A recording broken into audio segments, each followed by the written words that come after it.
other parts of Africa. We are broadcasting from West Africa, the Gambia. And I am with Lolly M. Kamara. Lolly, it's good to have you here. Always happy to be with you here. Wow, nice. There's something wrong with, something beautiful rather, when white and black combines together, especially when it has to do with those zebra spots or you know. No, they are not zebra. What are they? Zebras have stripes. They have stripes, yes. So these are dots? It looks nice when white. These are polka dots. Polka dots, okay. Yes. They look beautiful. Thank you. Nice compliment this morning. It's people can see black shoes, black pants, black and white. Yeah. White or pearl necklace and black. See? Hey, so I'm on point, right? Talk about coordination. Oh, wow. Exactly. So I killed it this morning, man. Mr. Adedrame, you were in green yesterday, green today. No, but the green is different. Oh, different green, of course. This one is, what do you call this? Olive green. We call it Dita green. Okay, olive. Olive. Yes. You know. Olive, is Dita. Yeah. Okay. No, olive is not even. The Dita is there. Yeah. Olive too is there. Yeah. Yes, but we probably call it Dita. Dita. Okay. Yeah. Nice. So tomorrow I might come, although we don't have a show, but I'll come. You might come in a different shade of. No, you are the ambassador of this Haftan. Mr. You perfect. I've realized Mr. Ade can put on Haftan throughout the week. Manila, he's the ambassador. All over the week. Mr. Boy tried it and he found it very inconvenient. Mr. Boy tried it. Leave Mr. Boy alone. Mr. Boy tried it and it didn't work. Yeah, so it's good to be back on the program if you're just tuning in. Sure. We'll take a look at the African code and the newspaper review. That we'll be talking to Musa Njai, Serekunda Market Modou Njai, rather. And we'll talk about the tussle between the sub owners and the one-tier vendors as well. Yeah. And of course, Tobaski Ram Sales will be talking to the Gum Breeders Association of the Gambia. So they'll tell us what's up, what are they ready to do, this Tobaski. Lolly, please take us through the African code. Okay, I'll gladly do. And it reads, the cook does not have to be a beautiful woman. Yeah. The cook does not have to be a beautiful woman. Yes. That is our African proverb I think today. we have to give you the first go at this one. You have to open the door. I think he has to. Okay. Well, talent goes beyond beauty, you know. You don't need to be beautiful to be productive. You don't need to be beautiful to be effective or to make change. You don't need to be beautiful to be able to put an effect on someone's life. So it's telling you talent is something that is hidden. Sometimes it transcends beauty. Yes. They will tell you the beauty. Beauty is not something that you see. Beauty is internal. Although some people don't think that way. I think beauty is outside, but I think you can get talent, without. Conditions might be different, Mr. Ade. I don't know if that's true. You're sort of. Yeah. Yeah. It makes sense what you say. There's another saying that the way to a man's heart is through his stomach. It means that. Oh yeah. If a man, a man will stay with a woman because she's a good cook. Yes. Maybe not because of her looks. The looks, yes. Because. Some people might think that's a bit shallow, that if you after somebody for, just because they look good. Although having said that, many men go after people because they find them physically attractive and vice versa. Women go after men because they find them physically attractive. But I think this is telling us that, as you rightly say, that there are other attributes, there are other things that somebody can bring to the table, to the relationship, beyond physical beauty. That's true. So Lolly, what's your take on it? So, for me, in this case, cooking, the deeper message is about valuing a person's competence and abilities over superficial qualities. you know, it has to do with competence and the know-how, the skill. And of course, there. if you're lucky and the person is both a good cook and beautiful, then Hey, hey. I think, yes, I'll take that. I am beautiful, yes, and I can cook.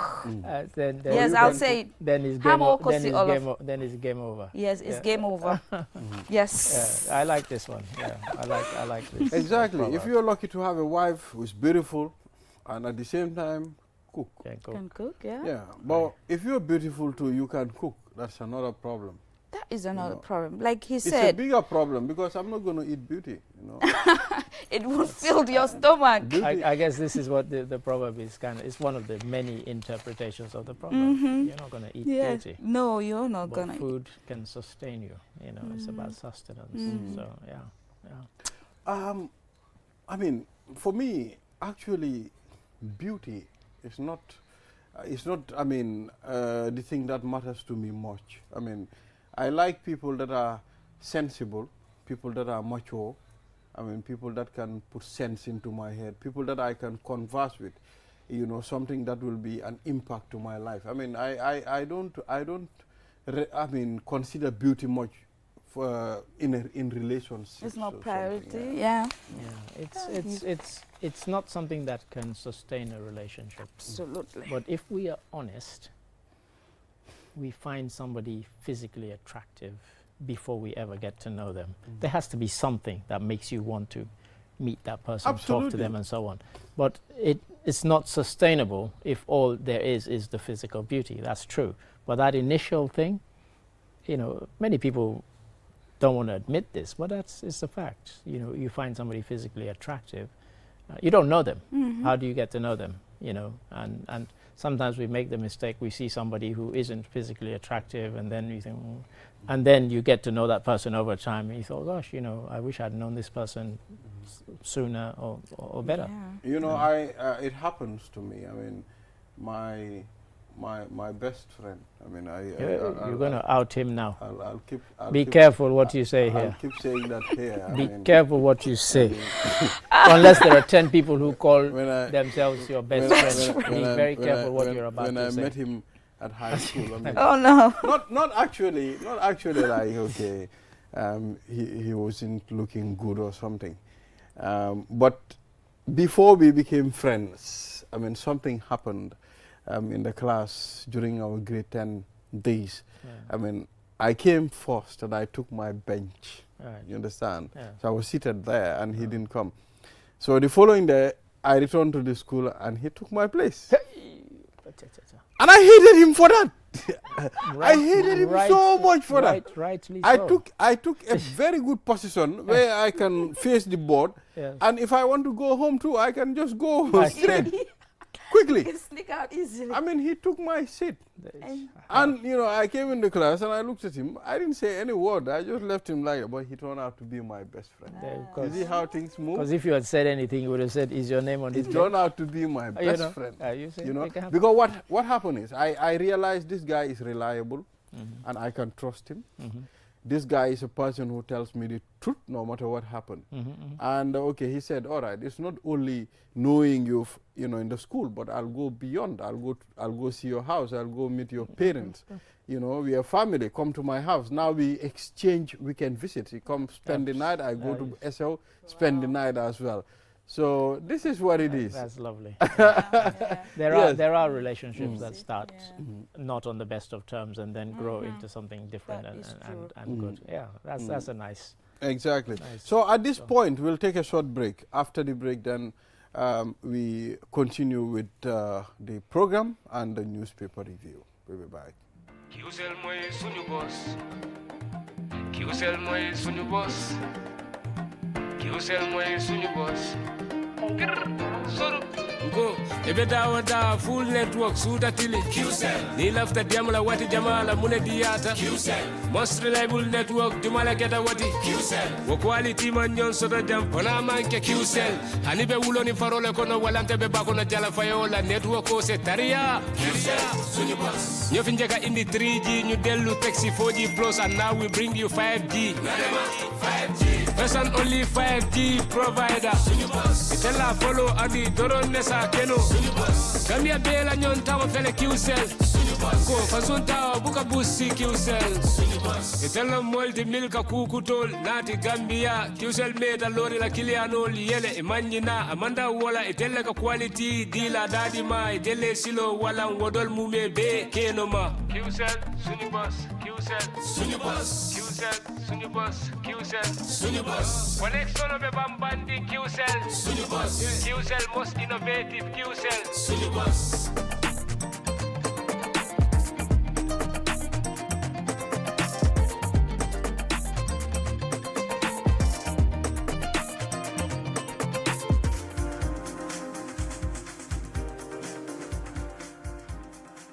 We are back. You're watching QTV this morning. I am Ibrahim Abalde. Now let's move on to the newspaper review. We have quite interesting headlines here, and maybe I can. Whilst you're searching, do any of them cover the ECOWAS celebration yesterday? Well, I'm I trying suppose to. not. I'm trying to On the newspapers. check it, but For the newspapers. okay, okay. Yes. Fourier. Alleged Okay. wife beater denies attempted murder Oh. on the Standard newspaper. Standard. There was a Okay. time a gentleman was, accused of allegedly beating the wife with a hammer or a assaulted, yeah. cutlass or something. Mr. Adedrame, we still live in a generation whereby, we still batter our wives like, dogs. So, It is a worldwide phenomenon, sadly. You go to Europe, you go to England, for example, they have shelter homes for women who are escaping, a violent relationship. You go to America, the same. They have these shelters. It's not unique to Gambia, to Africa. It's a worldwide problem. It happens. You don't know. Everybody is an individual, so you don't know what make that, Trigger the makes act, that yeah. person act in that way. Interestingly, myself and Usman Jatta this morning, we were discussing, marriage, relationships, and so on. That beyond the wedding, how do you sustain a relationship? And we talked about men who are wife beaters and how there's maybe some deep insecurity or something that makes them that way. I lived in a house in Sierra Leone at a place called Godrich Street, and next door was a man who would regularly beat his wife. We always had to intervene, on one occasion call the police. Wow.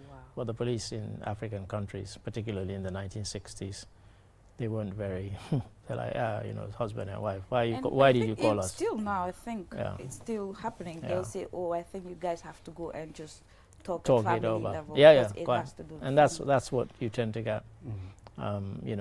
They tend to kind of squash it, and you go to the police, they will claim that you're bringing embarrassment on the family, not the fact that this man has misbehaved. So yeah. So what about husband beaters? There are some, of course. I used to live in the same street with a family. The wife usually batter the husband like, sometimes we run and go separate them. Wow. But at some point, the man suffered a lot. In the hands of that woman, and nobody said anything about it. Yeah. That's normal. Even if they go to police, that's normal to them. I They'll mean, come back at home, yeah. and the next minute, Everything's cool. In where I lived in Brixton, my next door neighbor was she wasn't married, but there was a partner that she lived with, and I had to call the police on quite a few occasions because I thought that guy was in danger of being killed. She was much bigger physically than him. the lady. The lady, yeah, and yeah. But how can you risk your life like that as a man? You got a bigger woman. It happens. Yeah, I know. So you've just kind of sometimes we make light of it, that because we're more used to hearing about men beating women, but there are women Yes, who, there are and women it's equally beating bad men as well. It Their is equally bad. husbands too. Yeah. The law is punishable. Like you can put at the same way the law punishes the man for beating the wife, the same way. It's the same law Yeah, that it's the applies. yeah. Domestic people, violence. exactly. Yeah, yeah. But people don't. I don't think they use the right channel to, you know, It's- tackle look, these cases. You know, family come and they talk and they quash the whole thing. And it quash doesn't the go law. beyond the thing, you know. Like I said, you know, I know of one instance where they were saying to the wife, you're going to bring shame on the family if you take this to the police. You know, she ended up in hospital. You know, and See, you know, and being yet- at the police station could have been the best option than, you know, ending up at the hospital. But you know, 'Cause when you live in trauma- the society that we're in, it's a small country, everybody knows everybody and so Yes. on. And for some people, saving face is more important than getting justice for that kind of thing. So it's a problem. It's a major Exactly. So the EU ambassador to the Gambia hopes diaspora will be allowed to vote. That's the EU ambassador. problem. They have the right to. The be allowed to aspect comes in the fact that in most countries where you can vote in the diaspora, the mechanism is there. The Gambian one, there are all sorts of problems with why. Because once you say the diaspora can vote, you then are in a situation where you cannot disadvantage any Gambian diaspora. Whether they're living in one of the 54 countries of Africa or they're living in one of the other 104 countries in the world, if you say one of them can vote in Sweden, Denmark, then why can't the Gambians living in Kenya, South Africa, Sierra Leone, Guinea, Guinea-Bissau? They should also be. So when people say, oh, you know, it's not an easily solvable problem. You know, it's a major problem. But, you know, the ones who in the West who make the most noise seem to think that they have the right to vote. But as I said, if I live in Kenya or Uganda and I'm Gambian and I want to vote, I should be allowed to vote. I should be able to vote, not just the guys who are living in Washington, in London, Paris, wherever. And so it's not an easy one. Yes, they should be. And we can look at how those countries in the West have managed to do. I remember American friends in London being able to vote in elections that were taking place in their country, back in America, without having to leave England. But it's not easy. It's not easy. It's not easy. You know. So, I mean, considering the recent issuance of Gambian ID cards to some of our Gambian citizens in Mauritania, you know, we can remember our officials traveled to Mauritania to see if that can be possible, and they were doing it at some point. So quite a large number. Exactly. Of So Gambians. that is going to test whether the Gambia would be able to provide voters cards, because it's all the same procedure. No, it's not about providing voters' cards. It's providing the situation where they can vote, where it can be monitored. If you and I go and vote in Basse or even in Kanifing here, you have all the electoral officials, you have the party officials to make sure that everything is above board and legal. How do you do that? How do you replicate that for the diaspora? Because the conditions have to be the same. And also, here we vote with marbles. Are the diaspora going to vote with marbles? Why would they have a different voting system than the one that obtains in the country? So all of these things, that's why I keep saying it's a complex matter. You know, if we had graduated to beyond marbles and you could put an X in a box or you could do an X electronically, that would simplify it to an extent. But it's a really, really complex matter. I mean, I'm not saying it's beyond solving, because other countries do it. If other countries do it, well, then why can we not? So, but I've never gotten the sense that beyond talking, we've done anything to try and make sure that it happens. Yeah. You know, I think and for make it now a there is reality. nothing that they are doing to make sure that it will happen. There's They're a lot just of noise talking. on social media. There's just a lot of noise but that's going about on. it. But apart from that, I don't think they're looking at all these things that you have just mentioned. Yeah. Because Gambia, there was a time that we talk about changing the electoral, like the map from being using the marble to paper, you know. but you know, I don't think that would be even easy for us to do. Yeah. I mean, Because it comes with a lot of cost. Yeah, of course. I mean, when we had the constitution, the draft constitution, and you had the Constitutional Review Commission, they went to some countries, and they came back and said they consulted. Well, you know, just because you went to Norway, Denmark, Sweden, England, America, doesn't mean you consulted. What about all the Gambians who are living in Turkey, who are living in Ethiopia, nobody consulted them. In Senegal, nobody consulted them physically, you know, and Senegal. I mean, I think they went to Senegal, you know, but you know, it's this small Gambia, and I was saying again a couple of days ago in the office, I said, I've always found it amazing that whichever country I go to, I will meet a Gambian. When you consider how small Gambia is, that is mind-blowing. I've been to about 21 different countries, and there's only about 3 or 4 where I didn't meet a Gambian. Yeah, it's quite remarkable. Gambians are everywhere. This small country, and so you know that is again is a factor that you know comes into play. What do you think it's more reliable, the paper or the marble? I mean, for the paper,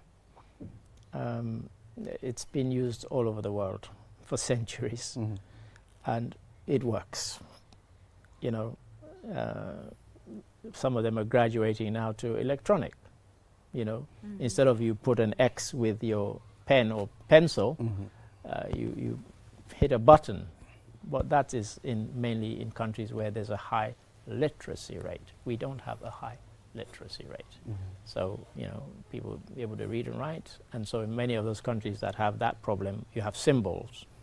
So the people know that this is the symbol of the person that I want to vote for, even if I can't read. I know that it's a pineapple or it's a banana or whatever the symbol might be.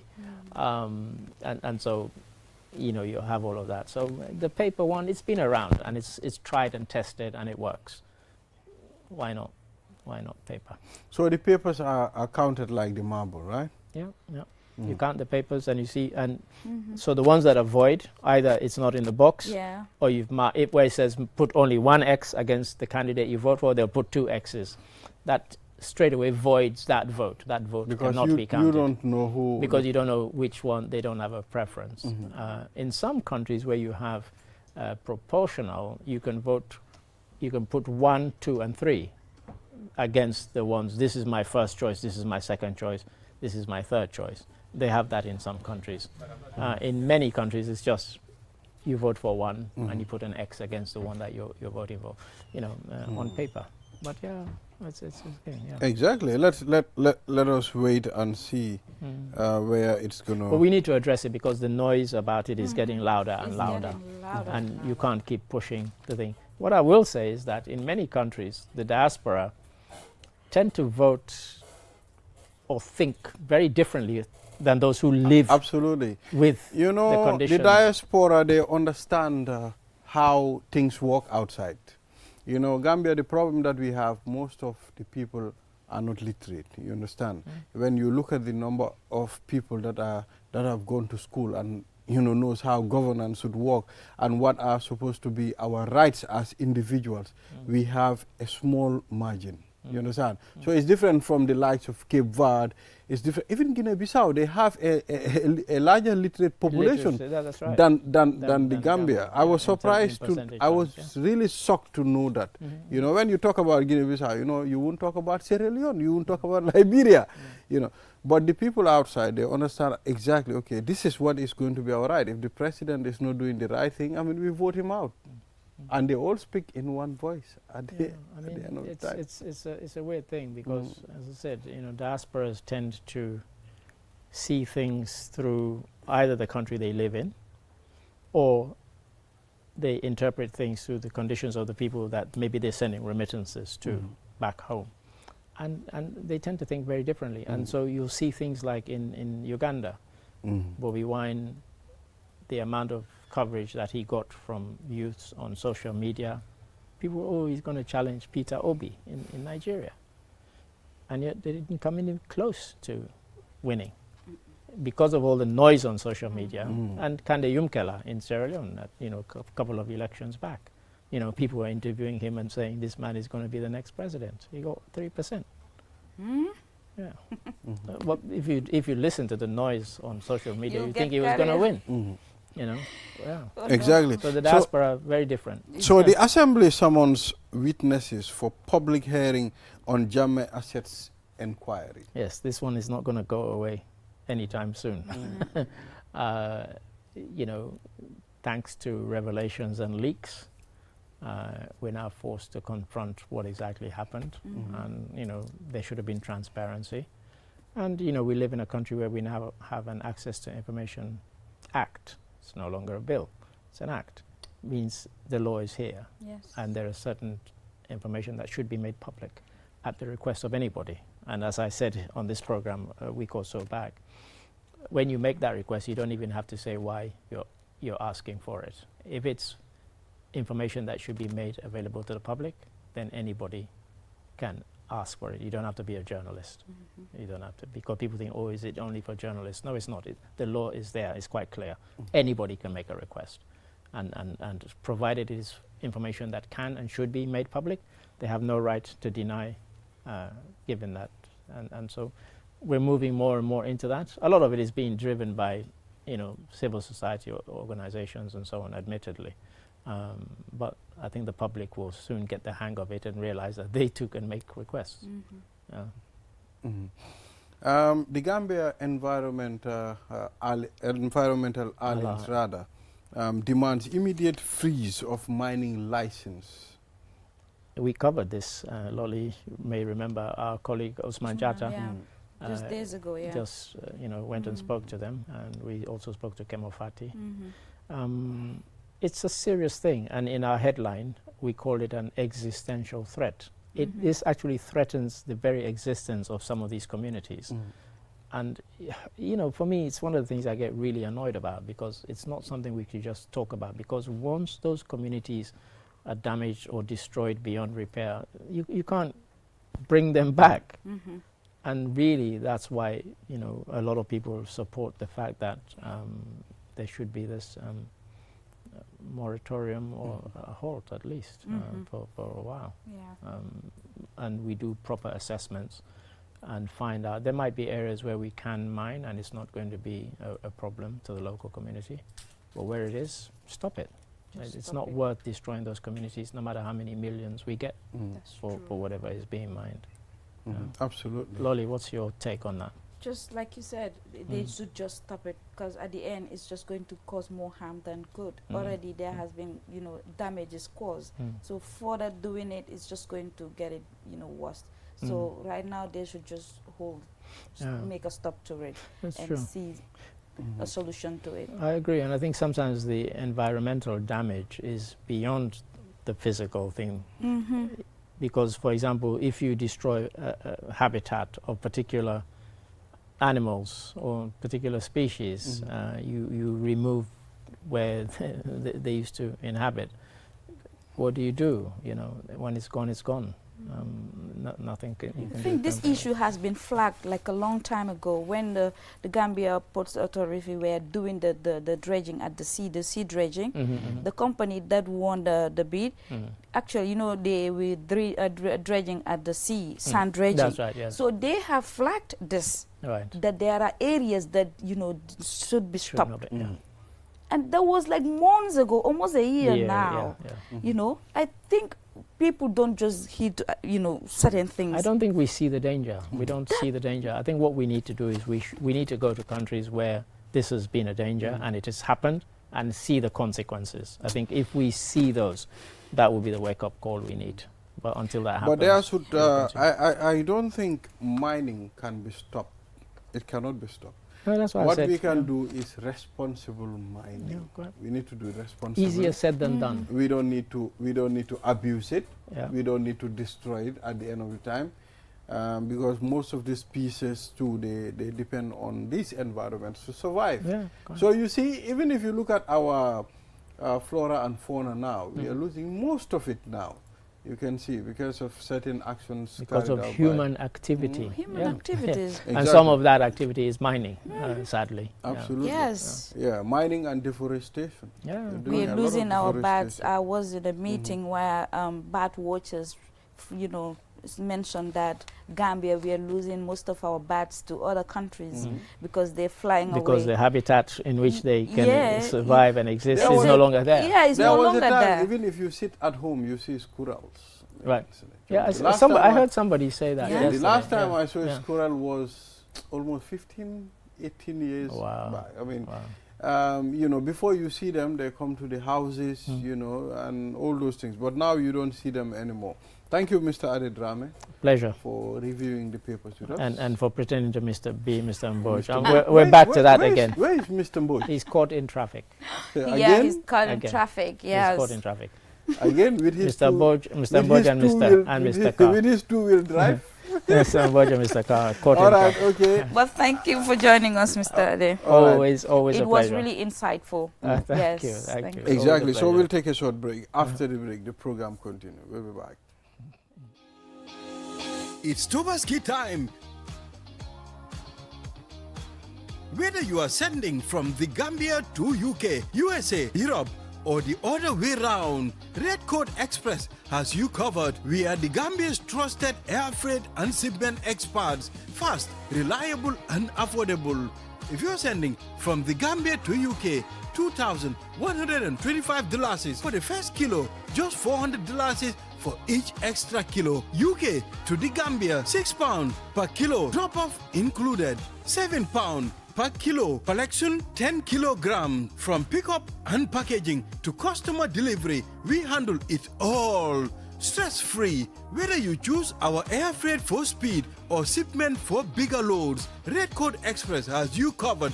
Please contact us via WhatsApp on 3077776 on Kairaba Avenue or 5322-2900 at the airport. Or you can contact our international number on +447 353 133 808. Red Coat Express, flying your Tobaski joy across borders.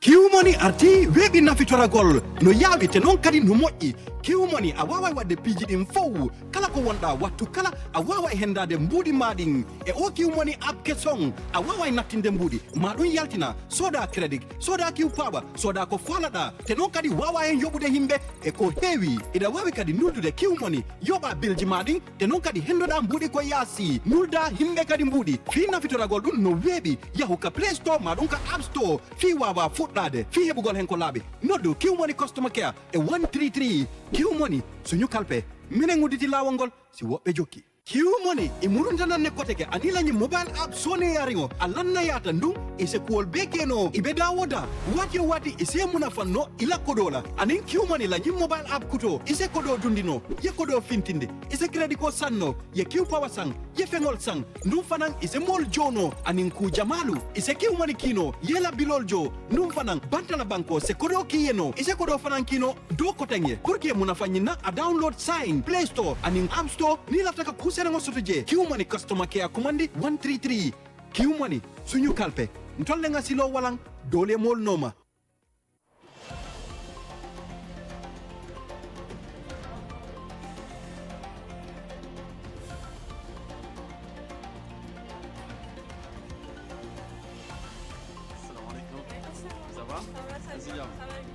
Taking a break isn't about stopping, it's about recharging for the next stage.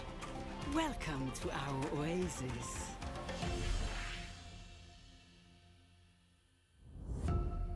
Powered by Africa, Oris Energies. Q-Money delsina ak sen mobile app bu bees bii urna gaaw te it mun nga koo jëfandikoo pour def ci loo bëgga foo mun di ne waxtu bu ne mun ngaa jot sa xaalis ak Q-Money mobile app bu bees bii mun ngaa dugal xaalis génnee xaalis jënd si crédit jënd si Q-Power jënd loo bëgga ak yu bëri mun nga ci yónnee Q-Money fay sa bill si jot xaalis bitim réew yónnee xaalis ci noo ko bëggee looy def yomba na downloadal app bi léegi ca Play Store bu dul loolu App Store pour nga door pour am si lu leer koolal Q-Money customer care si 133 Q-Money suñu kalpe ñoo xaali yoon wi ñeneen toppa.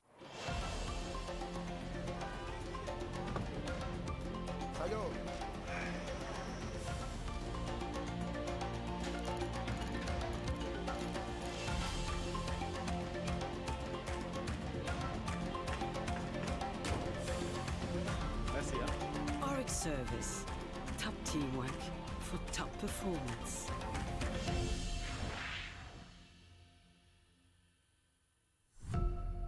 Powered by Africa.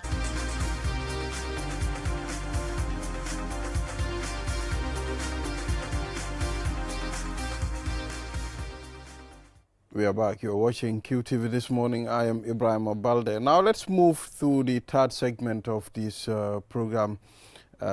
We were talking about the Tobaski Ram sales, and we have Famara Koli, Vice President, GAM United Breeders Association, and of course Aliou Lowe, former President, GAM United Breeders Association.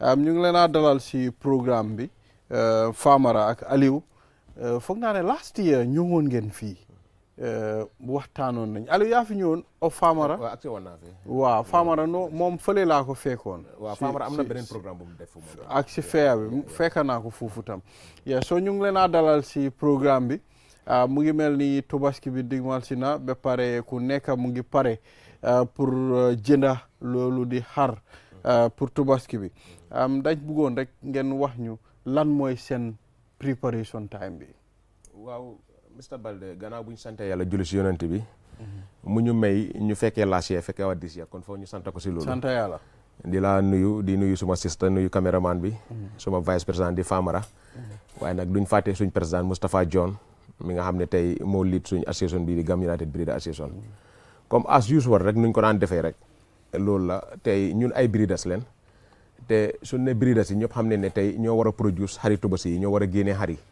kon su période bi jotee jamono bi su jotee askan bi dañoo am yaakaar si ñun ne war nañoo mën a génne ay xar yuñ jox suñ waa réew suñ waa dëkka si loolu lañ nekk dañ ko dee amal place bu correct mu nekk GCC ay fële toon table bu nekk bourse bi fu ñu dee defee trade fair bi place bu secure la am nañ fa enough security PIU officier yaam fa am nañ fa nécessaire yi nga xam ne yarkat yi wala jaaykat yi soxla nañ ko lu demee ni ndox lu demee ni électrique guddi bi foofu mën a leer yooyu yëpp toppatoo nañ ko ba mucc na ayib leneen lu si des mooy dañ dee fexe ba nga xam ne xar yu faa dugga dinañ nekk xar yun gëstu seen wér gu yaram because of tey dafa am lu bëree bëri lu dee xew si xari Tobaski te ñu bëri duñ ko dee bàyyi xel da nga dee Tobaski xar fekk xar boobu mi ngi si critical condition nit warta consume yàpp bi war koo lekka te ñu bëri dundee mën a xàmmee loolu am na si yenn si garab yi nga xam ne soo ko joxee xar bi xar boobu kenn warut koo rey within 3 weeks wala within 1 month ñun as an association loolu yëpp dañ dee mixoo ne toppatoo nañ ko ba kuñ jaay xar buñ la jox dina nekk xar bu sell la su ko kalaasi balde gi lekkee seen xel dina dal duñu am dara lu ñuy ragal lii yëpp dafa nekk garantie bi nga xam ne dañ ko dee jox askan bi dëgg la leneen lu si des tamit jaay bi dañ si dee jiital yërmande xam ne période bu gàtta la yàlla suñ borom moo ñu ko santal su doon loolu kenn du jël xar di see def yenn xaalis yi su loolu xewee nag dañ dee wax ak ñi nga xam ne ñoo fa nekk di jaay ne leen na ngeen dimbalante askan bi def dawal yërmande suñ biir su ko defee joxe fa xar yu rafet dañ fa dee am different range am na yu am na yu ponkal am na yi nga xam ne yu imam yu kilifa yi yooyu yëpp ñu ngi fa yu journaliste yi tamit ñu ngi fa soo di see na ñu ne journaliste yi daal fu mu nekk ñoo paree jël champion bu nekk foofu waaw dégg naa loolu déedéet kenn su ko defee ma emagum foofu suma mbokki journaliste yi kon pare leen soo léegi ñu engage Famara Famara yow fu mu nekk nii ku dem dina mun a am xar bu mu bugga ak lan mooy range bi ndaxte tam price yi tam it's important pour ñu bàyyi ko xel bu baax a baax waaw jërëjëf maa leen a sant di leen a gërëm pour jox ñu opportunité bi last time ñëwoon naa fee suma président Moustapha John fekk ñun doon prepare suñ livestock trade fair buñ def recently at the GCCI trade fair ground in February from that trade fair prepare nañ suñ members yi pour xam naka la ñoo soosee rams yi for this year because dañ realize ne normally jaayum xari Tobaski dafa bari different intermediaries ñun obviously suñ members yi lu ñoo breed si xari is not enough so at least foog naa soo xoolee dimaani ram bu ñoo soxla Gambia according to Gilma is about 300,000 rams and out of these 300,000 rams xëj na 20% rek ñoo lay jógee Gambia so almost 80% dañ koo sourcé outside so our main source one daf daan nekk fii Missirah Sénégal so ñun luñ sas some of our members moo nekk pour ñu bypass ñooñu pour mun a dem Mali so pour mun a at least indi xar yoo xam ne is affordable but soo xoolee segment buñ am nañ from a range of like 13,000 ba obviously to 75 to 80,000 dafa depend yow ban façon catégorie raam nga bugga ba pare obviously dina determine ban price ngay mun a am foofu soo ñëwee si ground loolu am na importance trop yéen comme apart from di isi xar di jaay si lan ngeen dee yëngu tamit because xam nañ ne every seasonal la jaayam xar so apart from su season bi jeexee lan ngeen dee def si wàllum defe ne juri yi waaw xam nga suñ association bi our main objective luñ def mooy dañ di realize ne livestock dafa bokk si a very productive sector in agriculture ñu gis ne Gambia woon nuñ daan yaree suñ animals yi daf lay jël at yu bari pour nga mun a indi xar boo xam ne dina la mun a jox weight boo soxla pour rey ko ñu def that analysis ñu realize ne am na breed bu ñoo ooyee laadum Sénégal la jógee pour indi ko mun koo cross breed ak suñ xar yi am yeneen breed tamit yoo xam ne yooyu lañ lay ooyee asawaat baali ak of course suñ indigenous xar bi bu ñoo ooyee jàllonke ñu ngi ko ooyee ndaama nifin citizen waaw so yooyu noonu yëpp bot buñ si defee gestu xam nañ ne laadum bi lu ñu war a mun a produisal suñ local breed bi duñ ñu ko mun a defal bot loolu taxut ne dinañ def loolu mu extend so léegi luñ def mooy suñ members yi ñu bari breeders leen ñeneen ñi ñu ngi am tool yoo xam ne dañoo ji vegetables ñeneen ñi ñu ngi ji sorans so ñun dañ lay breed all year round but tamit lu ñu lay def mooy suñ members yi dañ leen lay creatal plateforme pour ñu jàngal leen naka la ñoo breedee ñu engage tamit institutions yi ak government obviously pour represent suñ members yi ñuy advocate pour seet naka la ñoo ceejee policy pour mun a seet naka la ñoo dimbalee yarkat yi xar yi ak yeneen livestock so suñ association bi obviously it is very proactive because recently sax before suñ event buñ am ni during the trade fair dem nañ am courtesy ak Minister of Livestock Dr Sabally lu ñu advice moo nekk dafa bëgg pour ñu draft an MOU pour outline naka lañ bëgg a liggéey ak gaay xam nga so yooyu noonu yëpp ñu siy liggéey ba pare rifa nañu ak yeneen institutions yi comme Gilma ñoom ñu amee affaire yi livestock marketing agency Naluwa ñoo xam ne ñoo lee seetlu affaire yi yarkat yi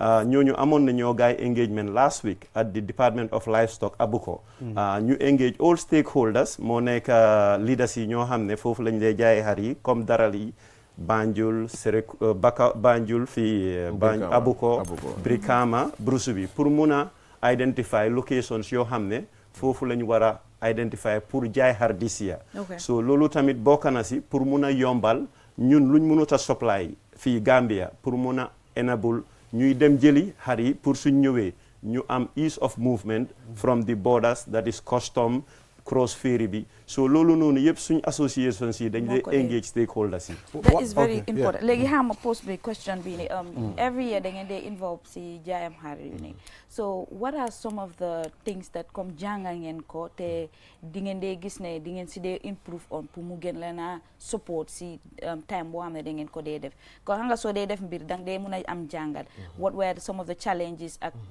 yokkute yoo leen am si mbir mi waaw luñ ci gën a jàng suma sista bokk na ci ne dañ gis ne foog ñu gën a focus on breeding because of tey challenges buñ dee gën a am mooy di foreign exchange bi ñëpp xam nañ ne Gambian dalasi bi daanaka mun naa ne every week mi ngi dem down te gis nañ ne solution dem di jënd di jaay loolu warta mën a nekk di solution dëgg la short term solution bi mooy ne mënut a ñàkk foog ñu def ko comme ni ko vice président waxee rek 80% Gambia daf ko soxla si biti léegi naka la ñoo defee benn solution bi nga ne every year dinañ mën a minus that percentage ba di ko wàññi ba there will be a time duñ mën a tee jëlee xar si biti loolu naka lañ ko defee mooy breeders yi foog ñu encourage leen comme naa si highlight benn exemple tey suma ruminant project jaaroon na fi te lu ko taxoon a jóg mooy project bi nga xam ne la naka la ñoo def ba Gambia Tubaski du nekkati problème am Islamic Development Bank moo ko fonsoon 26.8 million US dollar project bi was 4 years léegi am na 6 years kon dina baax ñi nga xam ne tey ñooy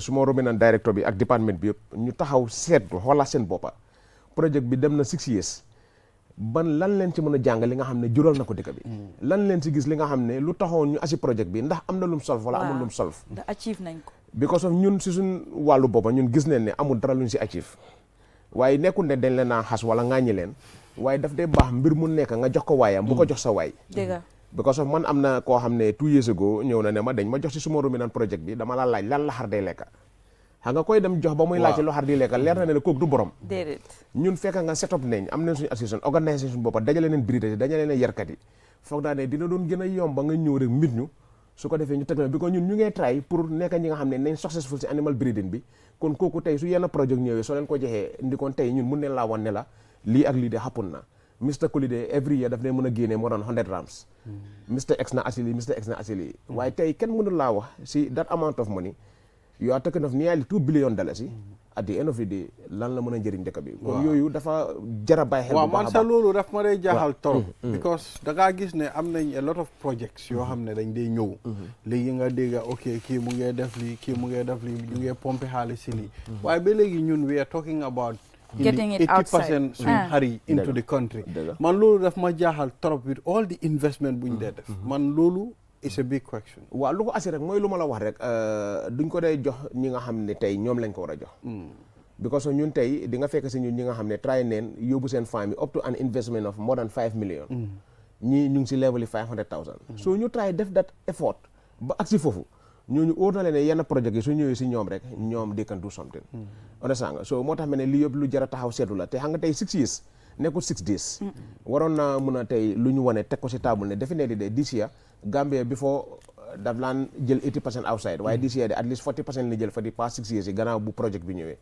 xëy na du ñàkk yeneen nag si kanam di ñëw moo tax ñuy gën a alaat gars yi ñu gën a bàyyi seen xel xam ne nañ ñëw di seet ñu mel ni ñun nga xam ne def nañ suñ setup def nañ suñ research gëstu neen xam-xam jàng nañ su lu bëree bëri tey di nga gis si ñun kenn ko amee 30 xar fekk lu si boppam kooku mën naa amee more than 5,000 waaw waaye xëy na di financial bu soxla pour mën a àggale boppam beneen level loolu métti na si moom waaye naka ngeen puus ngeen pour wax leen loolu noonu fii la war a jaar waaw yow waaw looloo tax ministre bi recognize na association bi impact bu ñu nekk di def bu ma fa demoon ak vice président loolu la ñu wax pour ñu aman MOU bi draft nañ def nañ first draft dem nañ with am nañ engagement with director of livestock Mr. Cissé pour ñu review ko because xam nga ñoom tamit satellite institutions leen yoo xam ne doo leen mun a bypass ba pare ñoom it tamit dañ am importance si wàllum livestock so yaakaar naa moom approach bu mu bugg a jël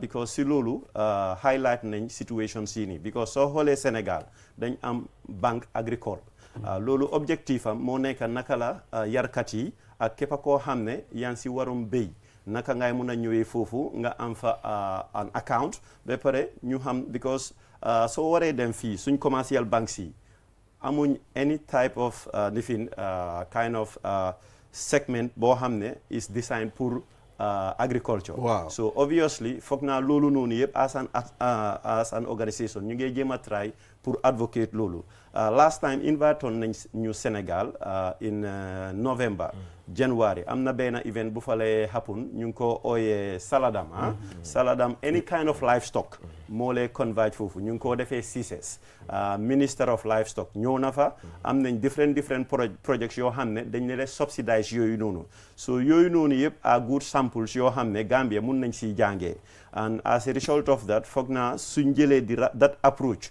ñu tooga ñun foog naa ne suñ amee a vision of like 5 years ne lii lañ bugga si xar yoo xam ne Gambia lay jógee ba pare ñu am the right institutions ñu am the right change yoo xam ne noonu lañ koo doxalee yaakaar naa ne at least dinañ mun a source 70% of ram yu ñoo use fii Tobaski so ma yokk fa rek comme lu Famara wax definitely Minister of Agriculture Mr. Sabally moom dëgg-dëgg mu ñoo jox noppa daal waaw Department of Livestock Dr. Cissé tam definitely am nañ yaakaar ne ñoom su doon ne seen time la di Summer Women project ñëwoon xëy na doonu demee nii waaw waaye nag lu nekk rek dañ dee wax ne lu passé woon war nga see mën a jàngee ba beneen yoon su ko defee ñu gën a seet naka lañ ko mën a tegee si yoon bu mu war a tegu daal ok so this year sales si fan la ak naka la rams yaa ngi available wax ngeen ne ranging from 13,000 ba yàlla xam to 75 80 so fan la right now ak ku fa bëgg a ñëw naka ngaa def ba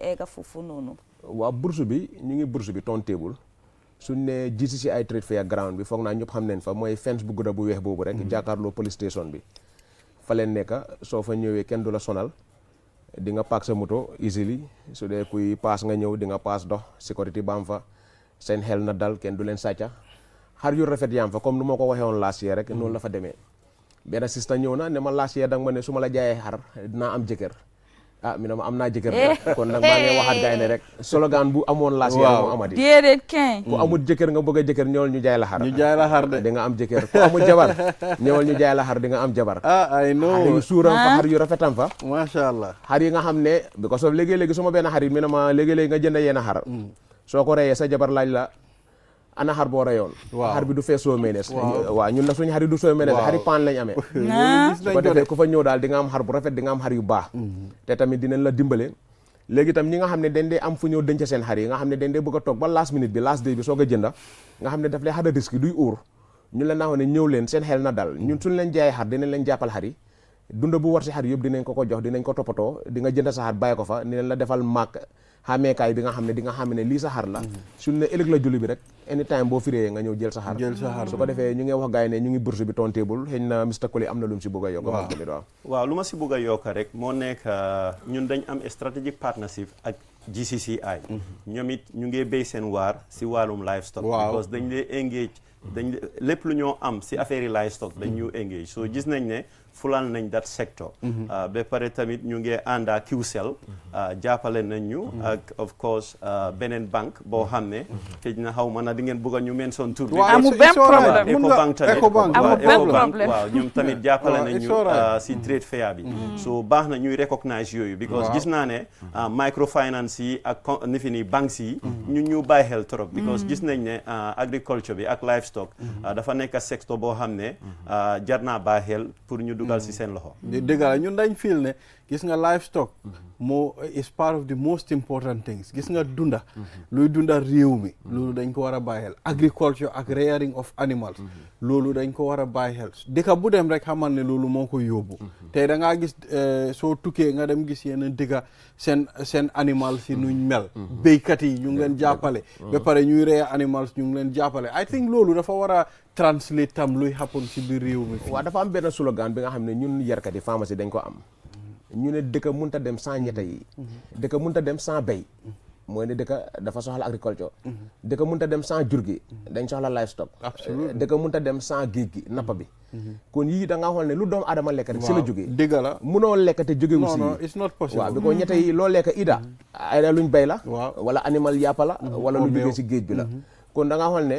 dafa doon li nga xam ne maanaam focus yi dafa am solo dëgg la thank you waxtaan bi neex na trop exhaust nañ time bi thank you Famara thank you Alieu wis naa leen best of luck si seen sale si you know dinañ ñëw ñu ut Tobaski ram si soobee yàlla dinañ ko continuer di ko wax nit ñi fii si suñ programme yu ñëw dinañ leen ne trade fair bank si GCCI ground bi nañ dem ñu uti xar yi thank you so mbokk yi dinañ jël break suñ jëlee break dinañ waxtaane topic boo xam ne fu mu nekk nii daf ñu jaaxal ndaxte borom bitik yi ak ñu doon def wanteer ñoo doon xeex Serekunda market so dinañ am market manager bi si kanam tuuti kon ka yéen Gambia nii rek everyday lu everyday problème everyday waaw so ñu ngee ñëwaat.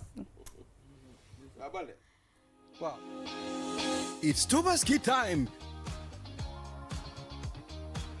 Whether you are sending from the Gambia to UK, USA, Europe, or the other way round, Red Coat Express has you covered. We are the Gambia's trusted air freight and shipment experts. Fast, reliable, and affordable.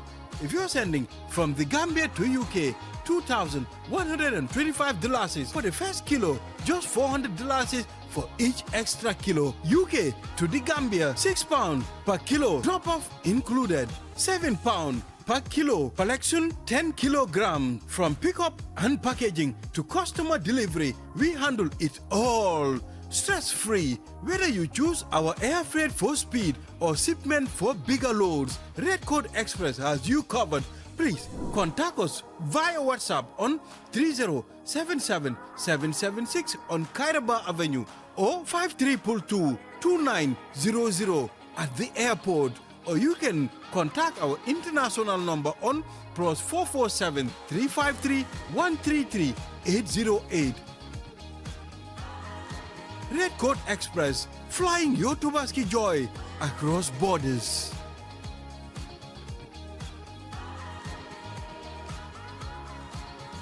Kiumoni arti webi na fitoragol no yawi te non kadi no moƴƴi kiumoni a wawa wadde piiji ɗin fow kala ko wonɗa wattu kala a wawa hendade mbuuɗi maɗin e o kiumoni apke song a wawa nattinde mbuuɗi ma ɗum yaltina soda crédit soda kiw paɓa soda ko falaɗa te non kadi wawa hen yoɓude himɓe e ko heewi ina wawi kadi nuldude kiumoni yoɓa bilji maɗin te non kadi hendoɗa mbuuɗi ko yaasi nulda himɓe kadi mbuuɗi fi nafitoragol ɗum no weeɓi yahu ka play store ma ɗum ka app store fi wawa fuɗɗade fi heɓugol hen ko laaɓi noddu kiwmoni customer care e 133 kiwmoni suñu kalpe minen udditi lawol ngol si woɓɓe jokki kiwmoni e muruntananne koteke anilañi mobile app soni.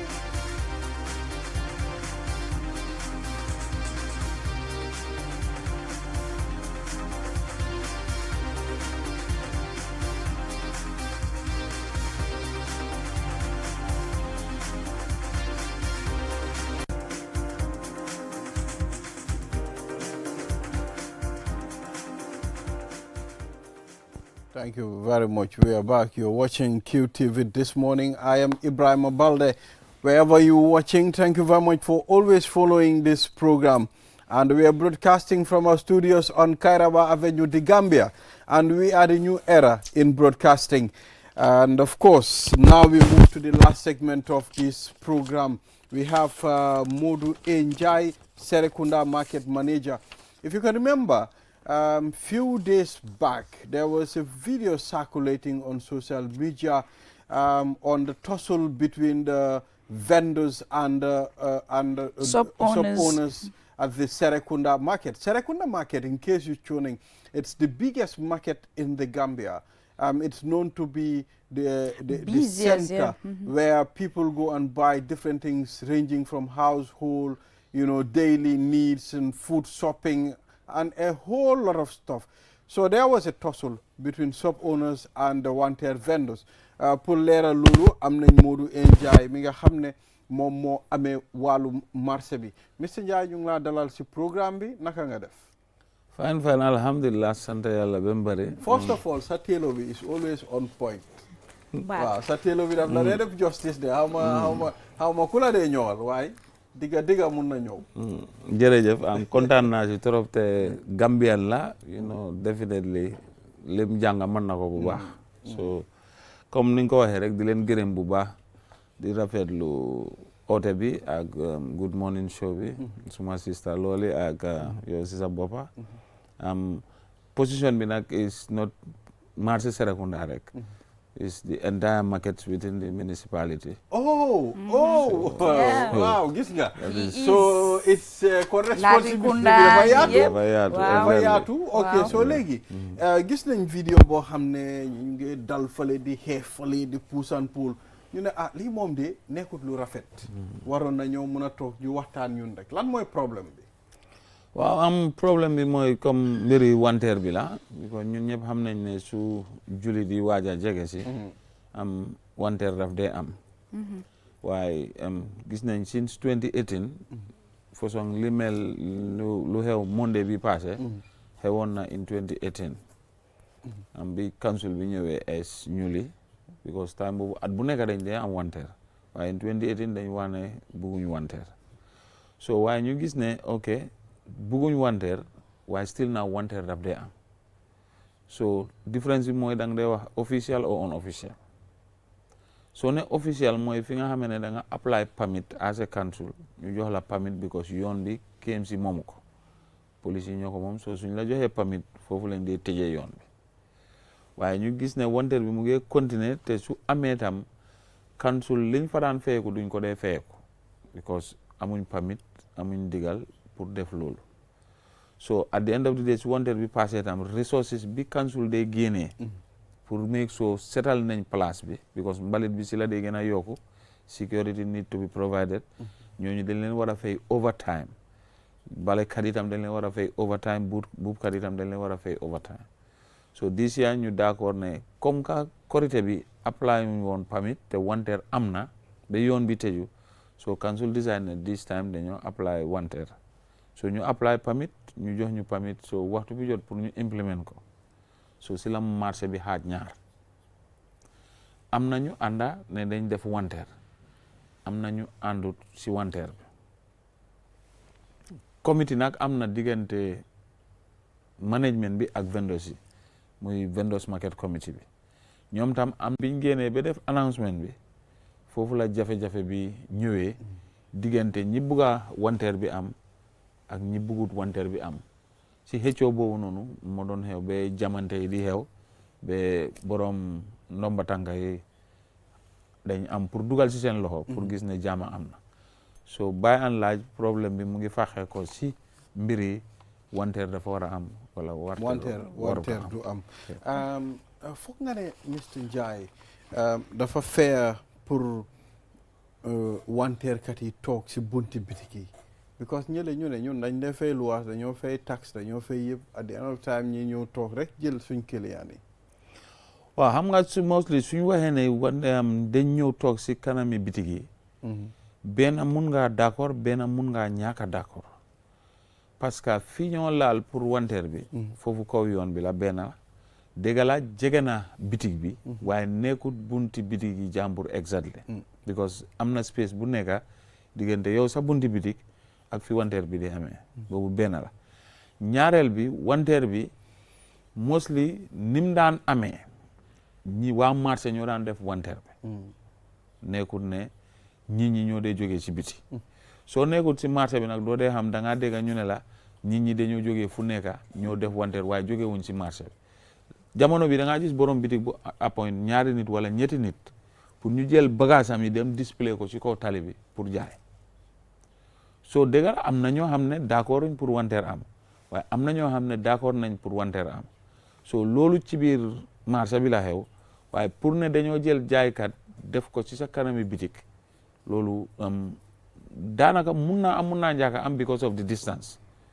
te boobu one way bi la mooy Baobab Tree bi wanteer bi daf daan am boobu sax man suma bopp maa ngi dem school ba 2018 la ñu wax ne wanteer bi du am te time boobu sax jiitewu ma marché bi waaye maa toppoon ci ki jiite marché bi so wax yooyu yàgg na waaye wanteer bi daf daan am dëgg la ñoom ñu ngi si biir waaye ñoom itam dañoo am ñoo xam ne dañ dee génne seen nit ñi ñu ñëw jaay ci kaw yoon bi te mostly sax ñooñu noonu lañ dee jëkk a jox priority dan ñuy jox keneen parce que ñu ne neen xamante nañ ci marché ok so man suma question si fu ma ko base mooy si seen press release boo leen génnee understand first one bu ma lacca mooy implementation right now problem am na and there is a way forward identify ngeen place boo xam ne foofu ngeen bëgg a ñu dem last year amoon nañ several interviews wax nga ma ne si biir market bi am na foo leen doon defar mooy pari baan pa dembo bi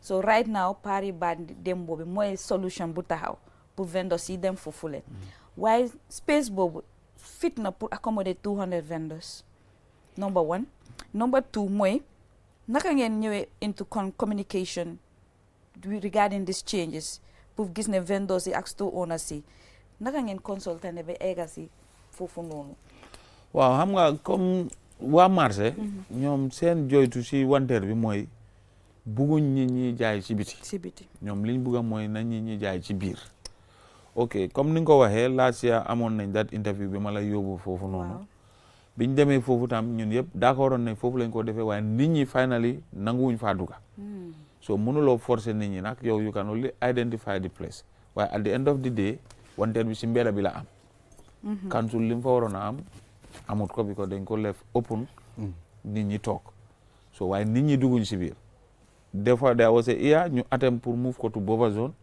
we did all the communication boobu tam munta dem waaye by and large with the current situation il faut ñu toog as a council ñu find a permanent solution to this issue waaw even bari pa démb bi sax announce nañ ko barki démba waaye still now nit ñi demuñ fa demuñ foofu te nit ñëwee to 200 bi mooy am palette rek lañ dee allow it's just 1 meter by 1 meter ñu génnee yoon yi because xam naa ne even suñ leen bàyyee ñu wanteer foofu Tobaski bi Korité next duñ ko fa mën a wanteer because project buñ la doon wax is already presented at General Council is approved so project bi mun naa start anytime so waaye il faut ñu toog as a council ñu jéem a seet di way forward pour ñu am a permanent solution foog leen wanteer bi su nekkee jot na ñu ngi amee buffer zone why not ñu yóbbu ko foofu ñuy wanteere foofu noonu waaw loolu dëgg la soo seetee KMC ni ma ko dee waxee amul mënuñoo jooy marché because we have 19 markets si tunda bi fii ward bu nekk am na marché am na ward yoo xam ne am na ñaari marché so ba pare am nga fi di extra 2 market yoo xam ne social security ñoom ñoo ko moom ñoo ko nekk di contrôle te yooyu yëpp space bi mu ngi fa foo xam ne nit ñi dinañ fa mun a def wanteer booba zone atem nañ ko waaye nit ñi benn jikko moo fa nekk when it comes to change because soo ko bëggee génnee fii teg ko fale daf laa wax ne fii laa miin duñ dee accept so it's a problem last time bi opération clear the road di def sax bi ñoo daane cantine si nekka si youth monument ñun yëpp xam nañ ne youth monument bi dafa jege tali bi moto yi road am na jigéen bu wax ne man suma wërsëg bi foofu la nekk daf ko jaraloon ba mu dem meet mayor insist on that but at the end of the day sa wërsëg foo nekk rek dina la fa fekk waaw understand soo ne nag marché bi mu fekk si la dafa jafe because ñun ñoo war a fekki marché su ma óoree ne li ma ut booba zone la nekk for exemple jaaykati cuub yi ñun yëpp xam nañ ne jaaykati cuub yi ñu ngi booba zone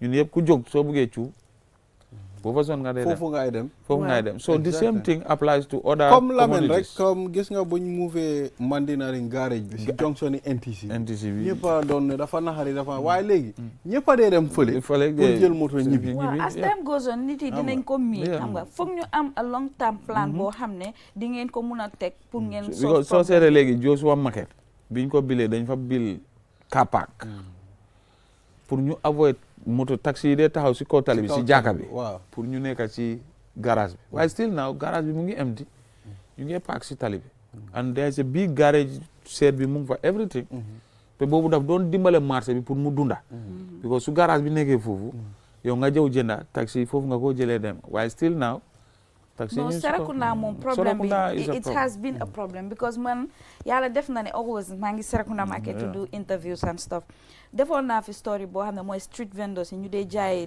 légumes yi si suuf ni xam nga hygiene ak stuff but most of them bu ma leen interview lan lañ ma de ñun amuñ place si biir ma gaada fax yëpp ma ñëw ba si sa office ma ne Mr Ndiaye ñii lii lañ wax nga ne ma ne du ma ko tayalee sa dañoo dem ba si biir mooy fuñ dee jaay yaab ndawal fu mu nekk ni xam nga there is enough space but people don't want to occupy it because they're used to selling te wan naa keena fii nii si syndicat bi ma ne ko yéen borom gerte yëpp soo leen move ñun mii jënda dinañ xam ne yéen move ngeen dinañ leen si fekka ñu ñëw ñu jënda but you cannot tell us ne déedéet xam nga ñun fii lañ miin ak yooyu ñun ñoo ut si soo suñ move so yow Mr Ndiaye yow la nga foog ne mooy nekk long term plan boo xam ne council right now yéen a ngi koo gestu pour mun a waaw solve problème bi ko xam naa ne soona ngeen lekkoo naanoo nelawul I think so fani problème bi tar na fu nekk ñu ngi koo oo so lan ngeen foog ne loolu ngeen nekk di def waaw xam nga comme lii dëgga mooy ne marché bu nekk dafa am lu mu mun a jël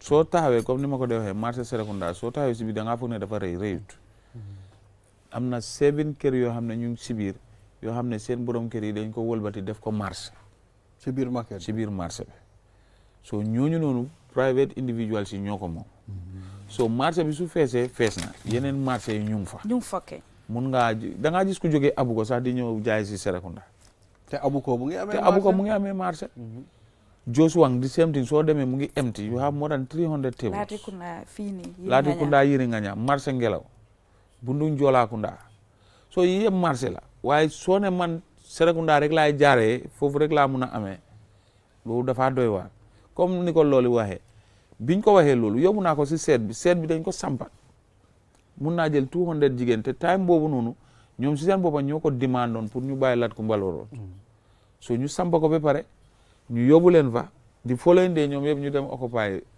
yoon bi dem towards Babun Fati te léegi Babun Fati bi orut am dañoo dem ba si tali bi fi police bi dee taxaw which is very wrong gis naa ko so wéera ñu toppatoo ko léegi toppatooñ ko léegi dafaa yàgg rek waaye il faut ñu jóg foofu because yoon du jaayukaay so the best bet mooy ne ñi nga xam ne ñu ngi foofu nañ ñëw ñu jox leen place yu nekk si biir gars yi jaay ñun ñuy nduga il faut ñu fekk si leen si biir because soo seetee suñ last general council pass na a resolution ñu ngi ñëw sampa beneen seet pour jigéen yi pour jaaykat yi jën yi so boobu tam suñ ko sampee soo moytu jigéen yi nañ bàyyi foofu still now di dem ji jaay si mbéra bi waaye the hard fact mooy there must be enforcement to make sure you know yoon yi set na exactly ba pare war nañoo waxtaan affaire yi tippa garage tam marché bu fa nekk mu ngi mel ni nit yaa ngi toog ba si kaw yoon bi waaw loolu yëpp is still a bigger problem you know it's a problem ba pare bu tippa garage bi dafa worst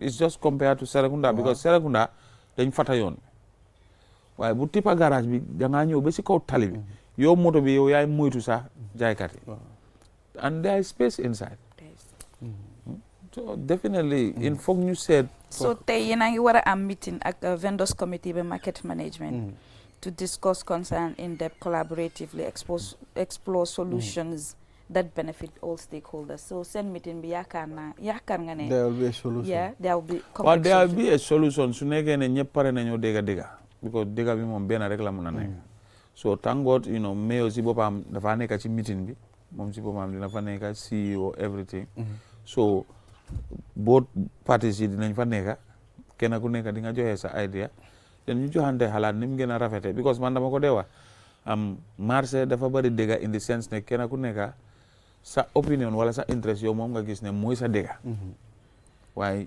at the end of the day ñun yëpp mun nañoo d'accord ne yoon du jaayukaay that's the truth marché bi nag su feesee fees na waaye am nga opportunity pour occuper beneen marché Papa so meeting bi ban time la 11:30 Serekunda thank you so mu ngi mel ni exhaust nañ suñu waxtaan bi and I hope ne dinañ am an early solution pour ñu mun a solve issue yi xam naa ne nag Mr Njie yombut de pour to run markets like that even run just few people problem la talk less of how naka nga ko dee defee how do you people manage to do that waaw xam nga soo demee ba nangu place yi il faut nga pare pour muñ il faut tam nga pare pour déglu communication is always key because marché bu nekk am naa fa a market master ku ma fa toogal as the supervisor ba pare am nañ fa vendors market committee so anything ñun dañ dee communicate through the vendors market committee am na ñoo xam ne suñu waxee vendors market committee bi ñu waxa market master bi if they are not satisfied dañoo ñëw suma office man suma office I work from Monday to Sunday doo dee noppal no Saturday I go by 11 Sunday by 12 te léegi dinaa fa nekk ba 6 7 just to make sure because mënuloo bàyyi sa njaboot bi waaw si marché bi yow nga dem tëdda si kër non loolu mënut a su dara xewee yow bala ngaa jógee foofu ba di egsi so yi are all issues waaye nit ñi tam ñoo war a xam ne marché KMC ay junni nit la te kenn la ko yàlla dénka so nga war a déglu ñëpp war a am solutions to the problem waaye hard fact mooy soo compare marché yi ni ñu meloon démba ak ni ñu meloon tey changes am na absolutely waaye mun ta nekk 100% waaw comme ni nga ko buggee no there is improvement waaw so muñ bi il faut mu am foofu yow mi jiite tam il faut nga muñ nga xam ne comme niñ ko de waxee soo demee si daral bi nag yi ñu takaleen si béjjén nag soo kenn ku nekk nu mu ñëwee so man dama day wax ne soo jiitoo il faut nga muñ nga déglu nit ñi nga seega na fekk tam li nga def sa conscience mu ngi clair then life still goes on dëgg la nawet baa ngi ñëw bëggu ñoo gis dis ya poto si biir marché bi de non am poto maa ngi ko joytu because benn problème mu ngi am te daf even démba sax su ma tëddee guddi su ma xel su ko laalee dama dee tiit ndeysaan so biñ fatee gotas yi communicate naa to the planning department pour ñu communiquer ak NRA because marché bi daf daan float waaye ni mel ni su nekkee ne jéemuñ see def dara dafa gën a worst because tali bi ñu defar dafa dem si kaw gota bi ndox bi war a jaar connect to Kaw Johnson fata nañ ko dem ibi léegi so mu ngi mel ni kon ndox bi dafa am flooding benn yoon bu du dugga si marché bi biir marché bi waaw so su duggee si marché bi waaw marché bi mu ngi si suuf tali Brikama mu ngi si kaw waaw the same problem will foofu come la back. moo ñëw So dafa gën a worst. waaw loolu gis nga yooyu study yooyu yëpp dañ ko war a seet ñu seetaat ko. Yeah. balaa you know any plan. waaw Yeah. loolu la. because loolu léegi is going to be a boobu waste. moom boobu affaire la de it's a headache. boobu waaye affaire with la de. Serekunda you know for sure ne there will be no Serekunda mu am na yoon boo xam ne ba léegi poto poto fa dee nekk. ban la noonu. soo duggee si xam nga expired junction lañ ko dee xam nga lu tax ba pare ngeen di ooyee foofu expired junction leena ngeen war a xam. sometimes yii du dee ñaaka. non du ñaaka Europe bi soo demee am na place yoo xam ne sax. yi nga fu mu nekk am na vidéo yoo xam ne su ma la ko wane. waaw doo dee mun a understand gota bi nga wax noonu. waaw nga dem fekka fa 20 litre gallon bu fees ak suuf dugga ci biir loolu daf laa oon ne nit moo ko fa def. nit moo ko fa def waaw. soo demee si suñ toilette bu nekk ñu ngi fa def a dustbin. waaw because léegi-léegi ñu jëfandikoo yoo xam ne mënut a dugga. waaye di nga gis butéel ñu jël ko roof ko si biir lifin. loolu is too so daf laa oon ne nit ñi seen boppa dañ ko def intentionally wala pour sabotage but at the end of the day who suffers. dëgg la nit ñi. it Like, goes back man mun naa toog suma office toilette bi mu ngi fa di ngeen coow. but at the end of the day administration process moo gaaw. man dama am pour binda CEO approve dem director of finance dem lii kama bi mu ngi tëj who suffers. ñoom. bañ nañ ko sax ba Dañ léegi war a private take ownership, properties yi waaw. nekk si biir marché around the market dañ dee sampa toilette for commercial soo fa duggee da ngaa fay $5. look at that.